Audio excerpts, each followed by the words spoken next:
ఈ సాయి ప్రసాద్ రెడ్డి గారు ఎమ్మెల్యేగా ఈ ఊరికి పనికిరాడు. సాయి ప్రసాద్ రెడ్డి గారు ఈ ఊరిలో రోగులకి ఏమాత్రం కూడా సేవ చేసే ఆలోచన లేదు ఆయనకి. ఏదో విధంగా క్యాంటీన్లో పోతా చూస్తే దారుణంగా ఉందండి. ఆ క్యాంటీన్ ఆయన అడుగుతాను, నేను ఏమయ్యా భోజనం అలా పెడుతున్నావు అని అడిగినాను.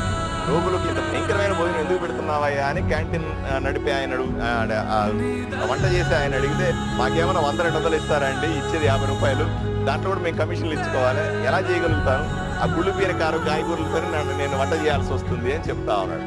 ఏమయ్యా ఎమ్మెల్యే గారు, నేను సీరియస్గా అడుగుతా ఉన్నాను, ప్రజల వైపు నుంచి అడుగుతా ఉన్నాను, ఇవన్నీ మీరు పట్టించుకోవాల్సిన అవసరం లేదనుకుంటున్నారా?